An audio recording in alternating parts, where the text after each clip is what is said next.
Welcome to On the Edge with JP Devine from Central Maine Sunday. On the Edge with JP Devine audio is sponsored by Sprague & Curtis Real Estate, the largest full-service real estate brokerage in Central Maine's capital region. Selling properties, helping people, getting it done. Visit their website at spragueandcurtis.com. Now here's JP Devine. Who I'm calling today. Her name was Veronica. She loved corn on the cob, catfish, frog's legs, and Dr. Pepper. She adored big hats, white bugle beads, and pearls, and always kept an embroidered hanky, a piece of gum, and a $5 bill in her purse. More about that down the line. She was a big fan of polka dots. In her closets, among standard items, she always had a black dress with white polka dots, or a blue one, a green one, and a white one with navy polka dots. I thought I'd long ago given up writing about her. She's in my book, dozens of columns, and almost always in my mind and heart.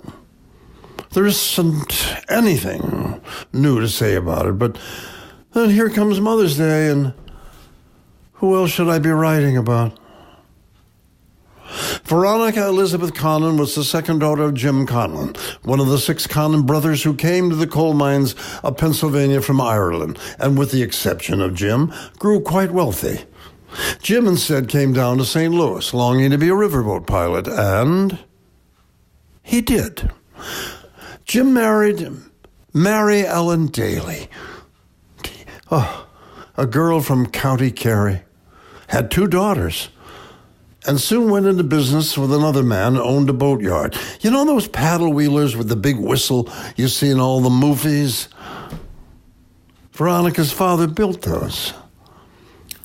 Jim Conlon made a lot of money and had all his shirts, colored linen with white collars and cuffs, tailor-made. He bought Mary Ellen a house, his 2 daughters a pony, and put them in a Catholic girls' school, and went about building, gambling.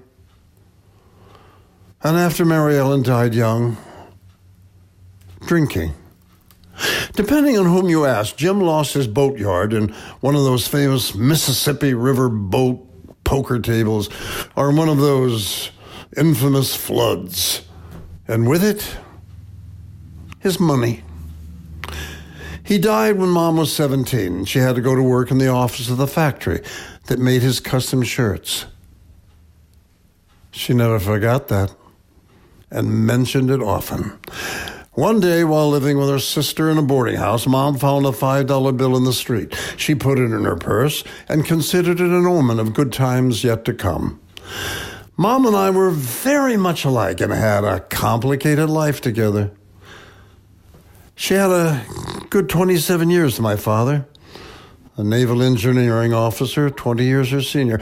With Pop by her side, she enjoyed the Navy life as the belle of the ball, dining on fine cuisine in Charleston, South Carolina, and New Orleans, where she'd created 7 children and regained her childhood strut and poise. She never had another pony, but she filled her closets with a bevy of polka-dotted dresses. Things went bad again for her when Pop fell dead on the street 4 blocks from the house, 6 months before Pearl Harbor, and in the middle of her menopause. With both girls married, 5 boys going to war, and only a meager Navy pension and no savings, she lost the house. She didn't seem to bother her much. She always said that without my father in it was just a house. So the 2 of us took our suitcases from apartment to apartment.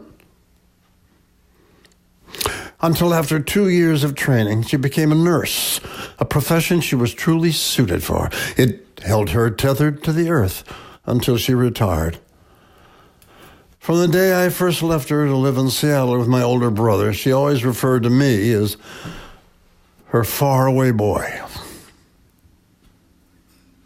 From time to time, I sent postcards, and I phoned her every Mother's Day, dumping hands full of quarters into phones from bars and cafes and bus and railroad stations in Texas, Louisiana, New York City, San Francisco, Tokyo, Hollywood.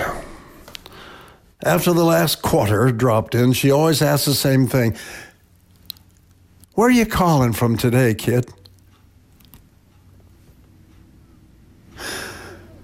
I still call her every night before going to sleep, asking for her prayers and advice and telling her where I'm calling from. Sort of like postcards to the other side. Well, after all, it's Mother's Day. Who else should I be calling?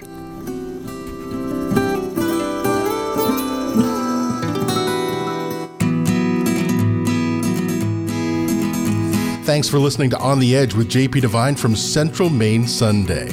On the Edge with JP Devine is sponsored by Sprague & Curtis Real Estate, the largest full-service real estate brokerage in Central Maine's capital region.